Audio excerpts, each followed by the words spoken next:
నమస్కారం. హిందూ పూజా విధానంలో నైవేద్యం సమర్పించటం చూస్తూనే ఉంటాం. అంటే అది కేవలం దేవుడికి ఆహారం పెట్టడం మాత్రమేనా? ఆ కాదు కదా. అది మన ప్రేమ, కృతజ్ఞత, మనల్ని మనం భగవంతునికి అర్పించుకునే ఒక మార్గమని చెప్పొచ్చు. అవును. ముఖ్యంగా వినాయకుడి పూజలో నైవేద్యానికి చాలా ప్రాధాన్యత ఉంటుంది. మన ప్రయత్నాన్ని, మన అస్తిత్వాన్ని స్వామి ముందుంచడం లాంటిది అన్నమాట. నిజమేనండి. అలా భక్తితో మనం సమర్పించిందే ఆ దైవశక్తితో పవిత్రమై ప్రసాదంగా మారుతుంది. మరి వినాయకుడికి ఆహారమంటే ఇష్టమంటారు.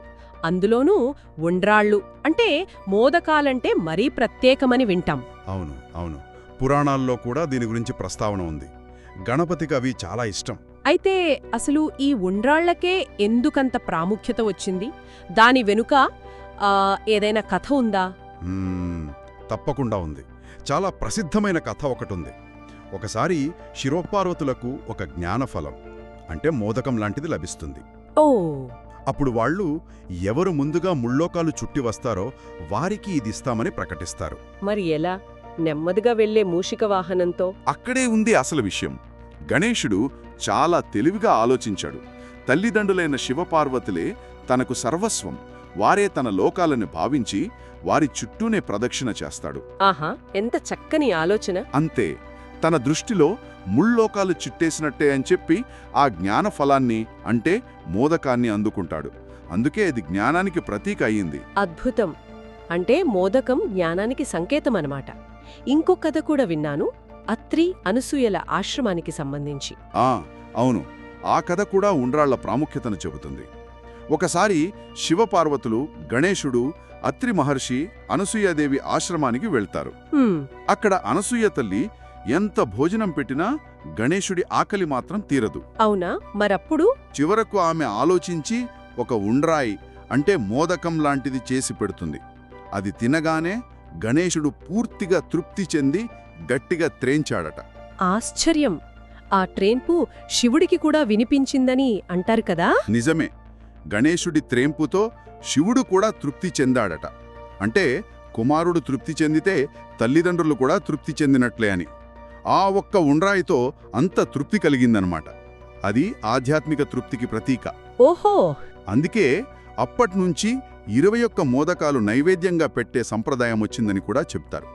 చూసారా, ఉండ్రాళ్ళు జ్ఞానంతో పాటు భక్తితో కూడిన తృప్తికి కూడా చిహ్నంగా ఎలా మారాయో? ఈ కథలు వింటుంటే ఆ ఉండ్రాళ్లను చేసి నైవేద్యంగా పెట్టే ప్రక్రియ కూడా ఎంతో శ్రద్ధతో కూడుకున్నదని అనిపిస్తోంది. ముఖ్యంగా మన తెలుగు రాష్ట్రాల్లో చేసే ఉప్పు ఉండ్రాళ్ళు, కుడుములు అంటారు కదా? అవునవును, వినాయక చవితికి చాలా ప్రత్యేకమది.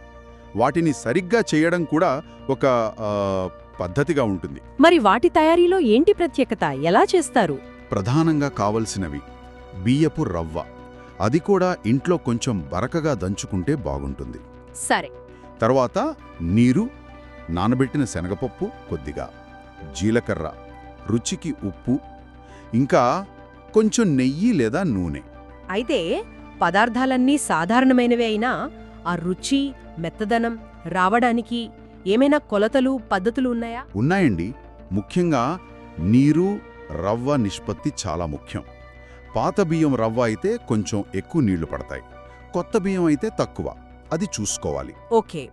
మరి తయారీ విధానం స్టెప్ బై స్టెప్ ఎలా ఉంటుంది? ముందుగా ఇంట్లో బియ్యం కడిగి ఆరబెట్టి మిక్సీలో కొంచెం బరకగా రవ్వ చేసుకోవాలి.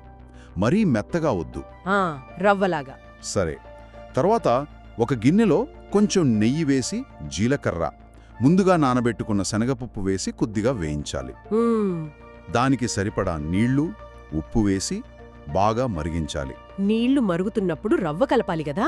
అవును, నీళ్లు బాగా మరుగుతున్నప్పుడు మంట తగ్గించి రవ్వరు ఉండలు కట్టకుండా కొంచెం కొంచెంగా వేస్తూ కలుపుతూ ఉండాలి. జాగ్రత్తగా కలపాలి. అంతే, అది దగ్గరపడి ఉప్మాలా గట్టిపడే వరకు ఉడికించాలి. సరే. ఉడికిన తర్వాత స్టవ్ ఆపేసి మూత పెట్టి ఒక 5 నిమిషాలు అలా వదిలేయాలి. ఆ తర్వాత దాన్ని ఒక ప్లేట్లోకి తీసుకుని కొద్దిగా చల్లారనివ్వాలి. అంటే చెయ్యి పెట్టేంత వేడుండాలి. ఓకే. ఆ తర్వాత ఉండలు చేయడమేనా? అవును, చేతికి కొంచెం నెయ్యి రాసుకుని ఆ పిండిని కొద్దిగా తీసుకుని పగుళ్ళు లేకుండా నునుపుగా గుండ్రంగా ఉండల్లా చుట్టాలి. ఇక్కడ ఏమైనా టిప్స్ ఉన్నాయా? ఉండలు పగలకుండా మెత్తగా రావడానికి? మంచి ప్రశ్న. పిండి మరీ చల్లారిపోకముందే, అంటే వెచ్చగా ఉన్నప్పుడే ఉండలు చుట్టాలి. అప్పుడు పగుళ్ళు రావు. ఓ సరే. ఉండలు చేసేటప్పుడు మిగిలిన పిండి ఆరిపోకుండా దానిపై ఒక తడి బట్ట కప్పి ఉంచితే మంచిది. మంచి చిట్కా. గట్టిగా ఉండలు చుడితే ఆవిరి మీద ఉడికినప్పుడు కూడా విడిపోకుండా ఉంటాయి. మరి వీటిని ఎలా ఉడికించాలి? ఇడ్లీ ప్లేట్లకు కొంచెం నెయ్యి రాసి ఈ ఉండ్రాళ్లను వాటిలో పెట్టి ఇడ్లీ కుక్కర్లో పెట్టి ఆవిరి మీద ఉడికించాలి. సాధారణంగా ఓ 8 నుంచి 12 నిమిషాలు పడుతుంది. ఎక్కువసేపు ఉడికిస్తే ఏమవుతుంది? గట్టిబడిపోతాయి. అలాగే మరీ తక్కువసేపు ఉడికిస్తే పచ్చిగా ఉంటాయి. కాబట్టి సమయం చూసుకోవాలి. ఉడికిన వెంటనే తీయకుండా ఒక 2 నిమిషాలు ఆవిరిలోనే ఉంచి తరువాత తీస్తే ఇంకా మెత్తగా ఉంటాయి. అద్భుతం. ఇన్ని జాగ్రత్తలతో ఇంత శ్రద్ధగా తయారుచేసిన ఉండ్రాళ్లను మరీ స్వామికి ఎలా సమర్పించాలి? ఆ నైవేద్యం పెట్టే పద్ధతి ఏంటి? ముందుగా పూజ స్థలాన్ని శుభ్రంగా ఉంచుకోవాలి కదా. తరువాత సిద్ధమైన ఉండ్రాళ్లను ఒక శుభ్రమైన పళ్ళెంలో కాని లేదా అరటి ఆకు మీద కాని అందంగా అమర్చుకోవాలి. సరే. నైవేద్యం సమర్పించే ముందు వాటి చుట్టూ కొద్దిగా నీటిని ప్రోక్షణ చేసి, అంటే శుద్ధి చేసి, పైన ఒక తులసి దళాన్ని ఉంచాలి. తర్వాత మంత్రం చెబుతూ స్వామికి నివేదన చెయ్యాలి. ఏ మంత్రం చదవాలి? దాని అర్థమేంటి?